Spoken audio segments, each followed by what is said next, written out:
AP politics లో మరోసారి Polavaram topic hot topic గా మారింది.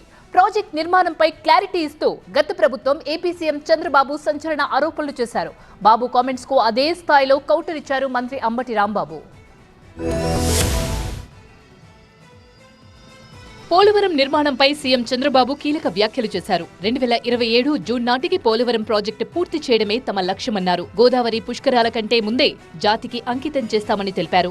2026 డిసెంబర్ నాటికి డయాఫ్రామ్ వాల్ నిర్మాణం, 2026 జూన్ నాటికి లిఫ్ట్ కెనాల్ పూర్తవుతుందని తెలిపారు. జూలైలో గోదావరి పుష్కరాలు వస్తాయి. పుష్కరాల సమయానికి ప్రాజెక్టు పూర్తయితే అంత మునిపే జాతికి అంకితం చేస్తే చాలా ఉపయోగపడుతుంది.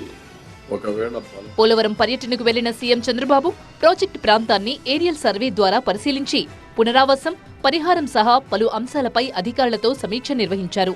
అంతకంటే ముందు నిర్వాసితులతో మాట్లాడి వీలైనంత త్వరగా పరిహారం ఇచ్చే ప్రయత్నం చేస్తామని హామీ ఇచ్చారు. కొందరి పేర్లు తొలగించారని బాధితులు చెప్తున్నారని, దీనిపై విచారణ జరిపి తగిన చర్యలు తీసుకుంటామన్నారు. జగన్ ప్రతిపక్షంలో ఉన్నప్పుడు 10 లక్షల పరిహారం ఇస్తానని చెప్పి అధికారంలోకి వచ్చాక పైసా కూడా ఇవ్వలేదని మండిపడ్డారు. ఎప్పుడో పూర్తి కావాల్సిన పోలవరం ప్రాజెక్టు జగన్ కారణంగా ఆలస్యమైందని, దాంతో ఖర్చు భారీగా పెరిగిందన్నారు చంద్రబాబు. 5 సంవత్సరాలు ప్రాజెక్టు డబ్బులు ఖర్చు పెట్టలేదు, వచ్చిన డబ్బులు డైవర్ట్ చేశారు. ఈరోజు సిమెంట్ రేటు పెరిగింది, ఖర్చులు పెరిగాయి, ఎప్పటికప్పుడు ఇన్ఫ్లేషన్ ఉంటుంది, మళ్లీ అదనంగా 500 కోట్ల రూపాయల ఖర్చు అయింది. పోలవరంపై చంద్రబాబు వ్యాఖ్యలకు మాజీ మంత్రి అంబటి రాంబాబు కౌంటర్ ఇచ్చారు. చంద్రబాబుకు పోలవరంపై ప్రేమ లేదు, కాంట్రాక్టర్లు ఇచ్చే కమిషన్లపైనే దృష్టి ఉందని ఆరోపించారు. గత ప్రభుత్వంలో పోలవరం నిధులు మళ్లించినట్టు నిరూపిస్తే చంద్రబాబుకు సాష్టాంగ నమస్కారం చేస్తానని అన్నారు అంబటి. జగన్మోహన్ రెడ్డి గారు డైవర్ట్ చేశారు అనేటువంటి మాట మాట్లాడుతున్నారు.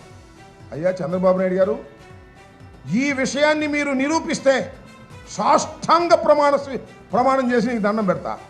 అధికార ప్రతిపక్షాల మధ్య మాటల యుద్ధం మంటలు రేపుతోంది. ప్రాజెక్టు ఆలస్యం అవ్వడానికి మీరంటే మీరే కారణమంటూ 2 పార్టీలు దుమ్మెత్తి పోసుకుంటున్నాయి.